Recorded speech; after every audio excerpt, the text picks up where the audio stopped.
Throughout history, countless individuals have left their mark on the world. Leaders of nations, military generals, scholars, religious figures, and, of course, explorers. When it comes to exploration, names like Marco Polo or Christopher Columbus often spring to mind in the West. But the spirit of adventure wasn't confined to Europe. Among the great explorers from beyond the Western world, one name stands tall: Ibn Battuta. Born in February 1304 in the bustling city of Tangier, under the Berber Muslim dynasty Marinid, Ibn Battuta came from a family of Islamic legal scholars of Berber descent, specifically the Louata tribe. His upbringing was steeped in scholarship, and he likely studied at a Sunni Maliki school. A promising career as a religious judge awaited him, but young Ibn Battuta's heart yearned for something far greater. At just 21 years old, Ibn Battuta made a life-changing decision. Leaving behind the comfort of his home and the path laid out for him, he set his sights on a pilgrimage to Mecca. This journey, typically completed in 16 months, would mark the beginning of an odyssey that would keep him away from his hometown for 24 years. Reflecting on this pivotal moment, Ibn Battuta wrote, "I set out alone, having neither fellow traveler in whose companionship I might find cheer, nor caravan whose party I might join, but swayed by an overmastering impulse within me and a desire long cherished in my bosom to visit these illustrious sanctuaries. So I braced my resolution to quit all my dear ones, female and male, and forsook my home as birds forsake their nests. My parents being yet in the bonds of life, it weighed sorely upon me to part from them, and both they and I were afflicted with sorrow at this separation." Ibn Battuta embarked on his solo journey. His route first took him along the North African coast, passing through Tlemcen, Béjaïa, and Tunis. In Tunis, he paused for several months before resuming his voyage. By the spring of 1326, he arrived at the port city of Alexandria, a vibrant crossroads of cultures and ideas. It was in Alexandria that Ibn Battuta encountered two remarkable men who would inspire him further. One, Sheikh Murshidi, interpreted a dream of Ibn Battuta's, affirming his destiny as a world traveler. The other, Sheikh Burhanu al-Din, predicted an extraordinary future for him, saying, "You must visit my brother Faridu al-Din in India and Rukanu al-Din in China, and convey my greetings to them." And so, with his heart ablaze with purpose, Ibn Battuta's journey stretched far beyond his initial pilgrimage, propelling him into a life of unparalleled exploration and adventure. After spending some time exploring Alexandria, Ibn Battuta set off for Cairo, the heart of the Mamluk Sultanate. There, he stayed for a month and encountered a man who issued an intriguing warning: the only way to reach Mecca would be through Syria. This cryptic advice lingered in Ibn Battuta's mind as he continued his journey. Leaving Cairo, he ventured deeper into Mamluk territories, traveling up the Nile Valley to the port of Adhab to take ship to Jeddah port. However, his plans were disrupted by a local revolt that blocked his path to Mecca. Forced to retreat, he returned to Cairo, now recalling the stranger's words about Syria. Heeding the advice, Ibn Battuta set out for Damascus, stopping along the way in Hebron, Jerusalem, and Bethlehem, where he marveled at the holy sites. Once in Damascus, he chose to stay for the entire month of Ramadan, immersing himself in the city's vibrant spiritual life.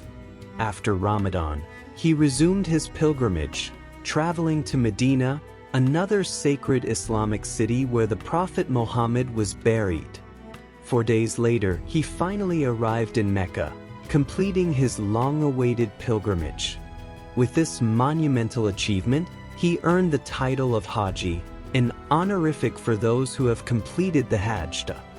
For many, this would have marked the end of the journey and a return home. But not for Ibn Battuta. As 1326 drew to a close, he joined a caravan of fellow pilgrims heading further afield. Their first stop was Najaf, where he visited the revered mausoleum of Ali. From there, Ibn Battuta parted ways with the caravan, choosing to forge his own path. He traveled to Wazit, followed the Tigris River to Basra, and eventually ventured into Iran. In Isfahan and Shiraz, he admired the architectural and cultural wonders of the region before continuing to Baghdad in the summer of 1327, once the center of the Islamic world. The city had been reduced nearly to ashes by the Mongols. It was in Baghdad that Ibn Battuta crossed paths with a significant figure, Abu Sa'idi, the last Mongol ruler of the unified Ilkhanate. The ruler was fleeing north, and Ibn Battuta seized the opportunity to accompany him. However, as he often did, Ibn Battuta eventually parted ways with the royal entourage, choosing instead to journey along the Silk Road. This path led him to Tabriz. From Tabriz, Ibn Battuta traveled to Mosul, where he was welcomed by the Ilkhanate governor. His route then took him to Cizre, Mardin, and Sinjar before circling back to Mosul to join yet another caravan of pilgrims. But by 1327, Ibn Battuta returned to Mecca. He likely stayed there until 1328 or 1330, continuing to soak in the spiritual atmosphere of the holy city. His wanderlust remained unquenched. From Mecca, he journeyed to the port of Jeddah, tracing the Red Sea coast to Yemen. In Yemen, he explored its prominent cities and even met Mujahid Nur al-Din Ali, ruler of the Razulid dynasty. From Yemen he set sail to Zila, ready to continue his extraordinary odyssey across lands near and far. After spending a week at Cape Guardafui, Ibn Battuta continued his journey, reaching Mogadishu by 1332.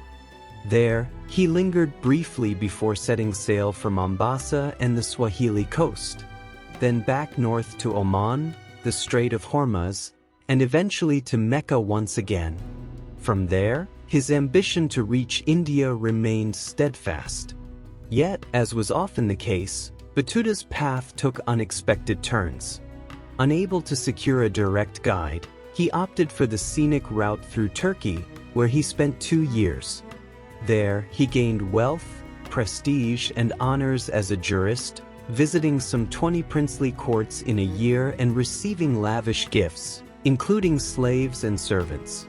From Turkey, he sailed across the Black Sea, venturing into the land of the Golden Horde and arriving at the port of Azov. From Azov, he ventured to Astrakhan. There, he managed to convince Ozbeg Khan, the ruler of the Golden Horde, to allow him to accompany Princess Bayalun, the Khan's pregnant wife, on her journey to Constantinople. Upon reaching Constantinople, Ibn Battuta had the rare opportunity to meet Emperor Andronikos of Byzantium. He marveled at the grandeur of the city, visiting landmarks such as the Hagia Sophia, and stayed for a full month before moving on.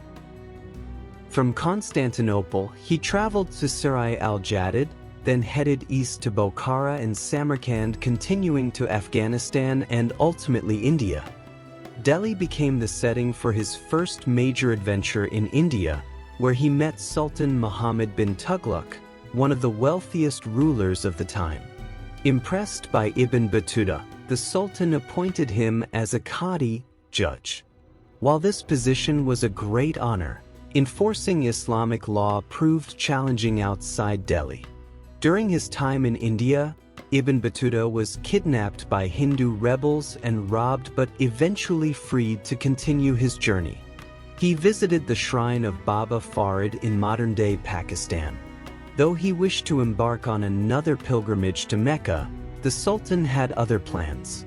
It wasn't until 1341 that Ibn Battuta was permitted to leave, this time as part of a Chinese embassy tasked with rebuilding a Himalayan Buddhist temple. While traveling with the embassy, Ibn Battuta was again kidnapped and robbed, temporarily separated from his companions. Reuniting with them weeks later, he traveled to Kambat and then Calicut, where he was hosted by a local monarch. His bad luck struck again when a storm destroyed one of their ships, and another was taken by companions who left him behind. Stranded in southern India, he sought refuge with the Sultan of North. However, when the Sultanate collapsed, Ibn Battuta decided to leave India altogether. He spent 9 months in the Maldives, where he was persuaded to serve as the chief judge.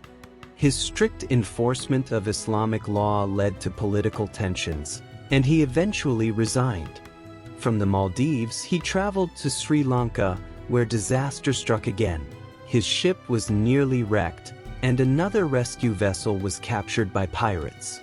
Still determined to reach China, Ibn Battuta took several detours, visiting the Madurai kingdom and then traveling to the port of Chittagong. In 1345, he arrived in Sylhet, where he was hosted by Shah Jalal.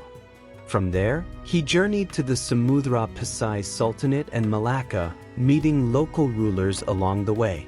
He set sail once more, finally landing in China. Arriving in Quanzhou in 1345, Ibn Battuta received a warm and theatrical welcome from the local Muslim merchants. He explored the bustling town and even ventured to the Mount of the Hermit, immersing himself in the unique culture of the region. After concluding his stay in Quanzhou, he arrived in Guangzhou, where he spent a couple of weeks immersing himself in the local culture. From there, he traveled to Fuzhou, where he befriended a fellow traveler, Al-Bushri. Together, they set out for Hangzhou, a city Ibn Battuta described as one of the largest and most magnificent he had ever seen. While in the region, he attended a grand banquet hosted by a Yuan Mongol leader before finally making his way to Beijing. There, he boldly presented himself as a long-lost ambassador from Delhi, earning the favor of local authorities and securing further invitations to prestigious gatherings. Eventually, Ibn Battuta traced his steps back to Quanzhou, where he bid farewell to China and set sail for Southeast Asia. From there, his sights were set on returning home to Morocco. By 1346, the intrepid explorer was officially homebound. His journey took him through Damascus in 1348, where he witnessed the devastating spread of the Black Death. Forced to pause his travels in Homs, he eventually resumed his pilgrimage. Finally, in 1349, he arrived back in his hometown of Tangier. Upon his return, Ibn Battuta was met with somber news. His mother had passed away just months earlier, and his father had died 15 years before. Though deeply saddened, he found no reason to remain in Morocco. Just days after his homecoming, he set out once more, this time for the Iberian Peninsula. In Al-Andalus, he joined a group of Muslims preparing to defend Gibraltar from a potential attack by King Alfonso XI of Castile and Leon. However, Alfonso's death rendered their efforts unnecessary. Instead, Ibn Battuta continued exploring, traveling to Valencia and Granada before returning to Morocco to start a new journey deep into the Mali Empire. He visited Gao and Taqueta before receiving a summons from the Sultan of Morocco, commanding him to return home. The now famous traveler complied, arriving in Morocco in 1354. It was then that Ibn Battuta began documenting his extraordinary adventures in a travelogue known as the Rila. His vivid and detailed accounts captured the essence of his incredible journeys across the world, providing invaluable insights into the cultures and landscapes he encountered. Ibn Battuta's life of exploration came to an end in 1369, leaving behind a legacy as one of history's most remarkable, though often overlooked, explorers. Through his writings, the world gained a window into a life of unparalleled curiosity, courage, and discovery, an enduring testament to the boundless spirit of adventure.